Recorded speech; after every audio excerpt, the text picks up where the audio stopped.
bloke here is not here for any purpose of reason. Putting him under arrest. But this guy here is going to be placed under arrest right now. Well, I'm under arrest. I am media. I'm media. I've got my permit in my pocket. My permit is in my pocket. I'm fine. I've got my permit in my pocket. I work for Rebel News. I am lawfully here. I've got my permit in my pocket. What does that mean? That Avi didn't have any purposeful reason for being there? I've never heard that phrase before.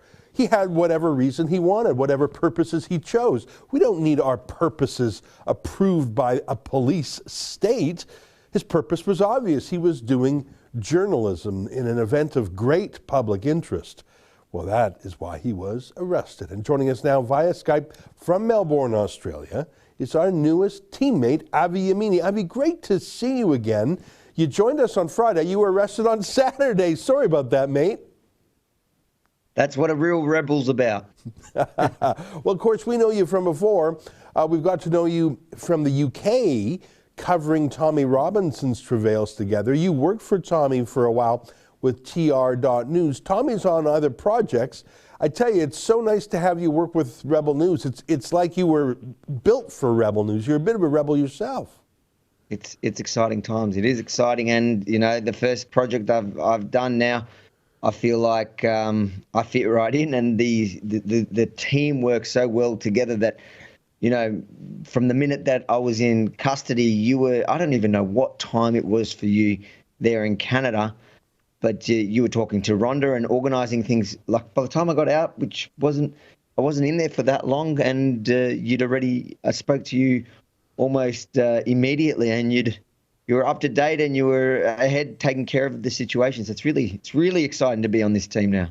Well, it's nice of you to say the time zone is very difficult because, you know, when you're going to bed, we're waking up and vice versa. But I trust your judgment so much. Your work is so strong. And you are in, I believe, the city of Melbourne, which is a wonderful city I had the pleasure of visiting. I think it is actually the most locked down, most civil liberties abused city in the Western world. I'm not going to say in the whole world, because there's probably some places in North when you look Korea at lockdown, when you look at lockdown and even compare it to China, yeah, our lockdown has been more severe. So when it comes to dealing with COVID-19, it is certainly the most restricted in the world. You know what? The way you were treated there reminds me of when you went to Hong Kong. And I really think that was a shining moment for you when you did accountability journalism and told the story of the Hong Kong democracy protesters around the world with a sense of humor. And you were courageous in the face of their riot police. I have to say, in all of your reports, I never saw Hong Kong riot police do what was done to you in Melbourne. Maybe I missed it, but I think that the Melbourne police are just as rough as the Hong Kong police. I know that people aren't sent away to gulags in Melbourne yet, but the police work was just as brutal as anything you showed from Hong Kong. I've been to protests all around the world, and the only other place that I can compare it to, rightfully, is Hong Kong. I was saying this today. The only difference really was tear gas. But their tactics were very similar in the way they, tried to pick out and trap person by person and targeting the media. But like you said, even with all that, in Hong Kong, I'd never been tackled by, I don't know, what was it, 6 officers to the ground. Wasn't resisting, complying. Just, it was the most surreal, bizarre situation to be in here in Melbourne, Australia. In Hong Kong, I probably would have expected it, not in Melbourne. Yeah. But I'm glad that I just was able to capture it on camera so people can see what happens when you give such power to power-hungry people. And you know that humans are not built to be given such power. I have all the respect in the world for police, but they have their role and they're meant to serve the community.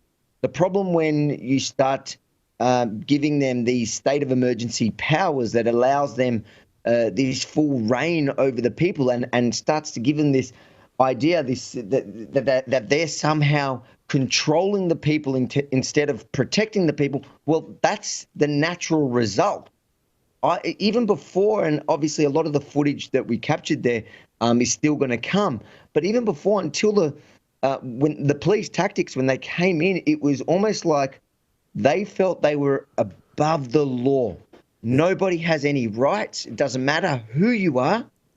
Most of the mainstream media, as you saw, were willing to accept that, but they just absolutely did not respect anybody's right of anything. Yeah. Well, and that was perhaps the most telling part of your video, is you spoke to two mainstream media journalists from legacy stations, Channel 7, Channel 9, large, long-time TV stations in Australia. And when you spoke to them, when your camera was running, when you were talking to them, they said, "Oh, I don't know what you're talking about. No, I can't comment, mate. Don't know what you mean." But your cameraman just happened to catch them bantering. And I was watching it. Let me throw a clip to how they really felt about things, but wouldn't say on camera, wouldn't say in public. Only by accident was this captured. Take a look at this. Yeah, almost just got arrested. Same here. They threatened me with arrest. For being in a park. Yeah. He was like, "You're in a police officer." I'm like, "Hey, what does the police officer over there? He told me to go stand next to the police meeting. You're not listening to me." Yeah. He goes, "Don't be a And that's the fucking thing. smart I ass." don't listen. And I'm like, He said, "Yeah." consistency. That's what you hope for. It's a clear, consistent message. They started arresting everyone.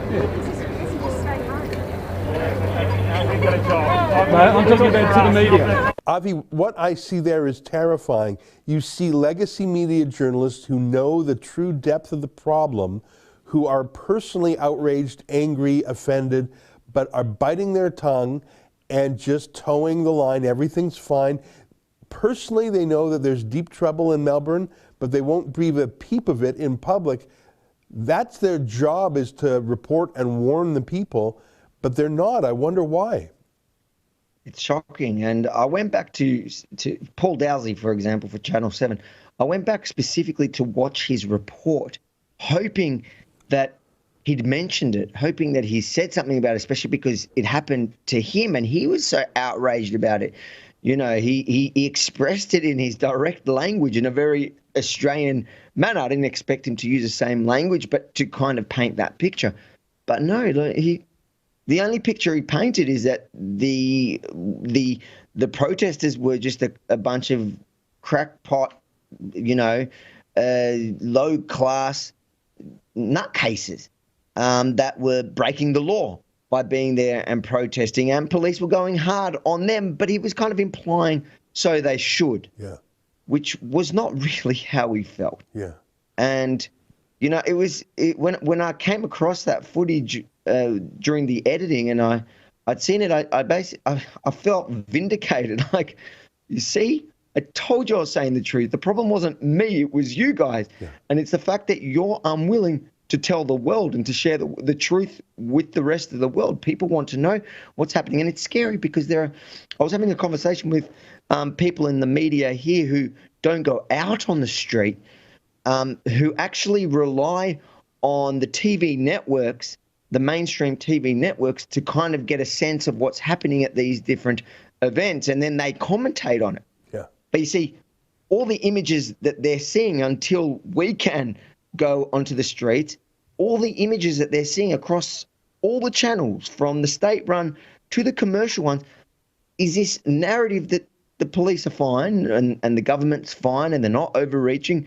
It's just these crazy conspiracy theorists. Yeah. The fact that the journalists are lying to themselves, and we've got the proof of that, you got the proof of that, is just the most incredible thing. Well, listen, it's so great to have you as a rebel. We like to defend our talent. I mean, just last week, our friend in Toronto, David Menzies, was arrested. He wasn't slammed to the ground, thank God, but he was stuffed in the back of a police car for a period of time, completely unnecessary. And like in your case, he didn't do anything that warranted an arrest. We believe in defending our journalists physically, if that's an issue. Now, we're not going to, have a private security to defend you against the police. That doesn't work. But to defend you legally. And from what I understand, there's no charges pending against you. But I think the reverse could be true. I think what I saw happen to you and what the world saw happen to you, last I checked, your video's doing incredibly well. People all around the world are riveted by what they're seeing for the first time from Melbourne. I think you could have a claim against those police for a number of things. And again, we 99% of the time, we stand with the police, we support the police, we like the police. But when they become political errand boys, smashing the enemies of the state for partisan reasons, we have to fight back. And we'll have to talk more about this later. But I see suing the police for assault, battery. They came around your house later in a harassing way. I think that, frankly, you wouldn't just be doing yourself a favor by suing. You would be setting down a marker that all people in your state of Victoria, the big state in Australia. Absolutely. I think it would be the beginning of a pushback, people reclaiming their civil liberties. We'd love to help you with that if that's something you're interested in doing. Of course, I think here everybody's looking for somebody to do something about it because everyone's feeling helpless.